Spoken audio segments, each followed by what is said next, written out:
A Change.org petition was created to protest the villains of Far Cry 5, saying that they're an insult to white Americans. The creator of the petition offered helpful tips to Ubisoft to fix this problem, such as, quote, throw in some blacks and Mexicans, and change the setting to Canada. Except the petition is an obvious troll, and journalists, being what they are, took the bait hook, line, and sinker.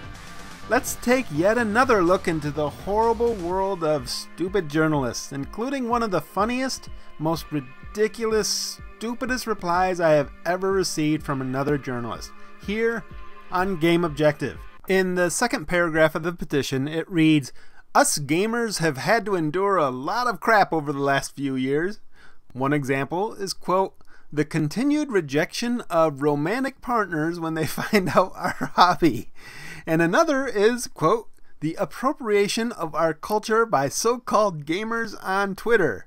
No more, it says." What kind of moron, what kind of nincompoop, what kind of mouth-breathing, knuckle-dragging Neanderthal would take that petition seriously? I love lamp. I love lamp.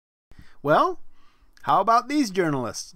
Just check this out. Look at all these articles about this stupid fake petition. Now, to be fair, one or two of these are talking specifically about it being fake, such as Paul Tassi from Forbes. If you read some of these other articles, they mention the possibility that it's fake, but many of these, maybe even most of them, say nothing about the possibility that it's fake. So I tweeted to a couple of these guys, and I got one of the best responses I have ever received. James Paley wrote an article for COG Connected. He didn't mention that it's a troll and called the petition, quote, baffling.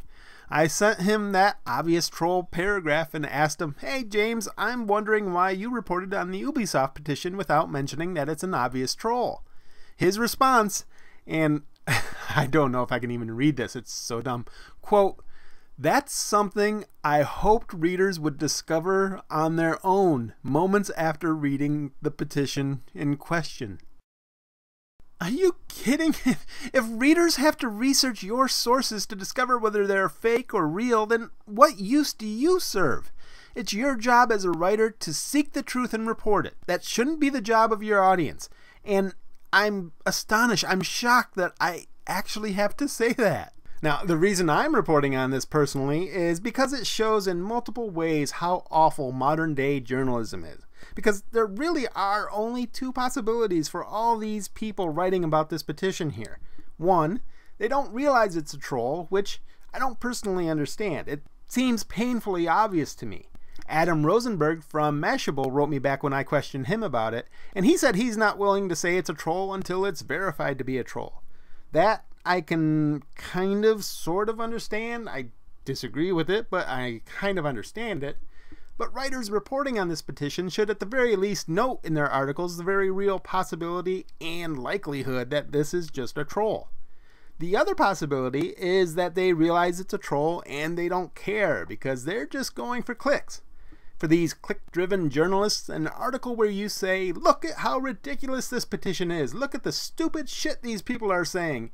It's like putting a wounded gazelle covered in barbecue sauce in a lion's den. That's bait.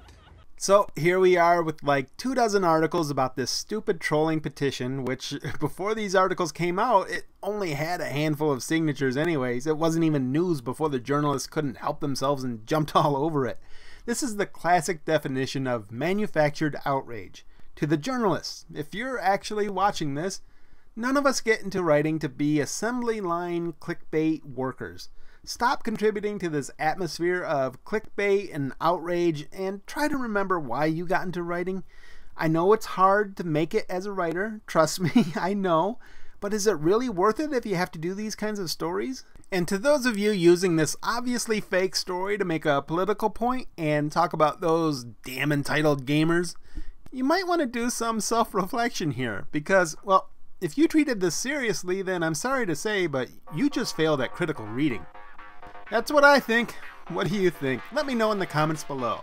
This has been Brad Glasgow, an award-winning journalist who is trying to do something to improve modern media. Thanks for watching.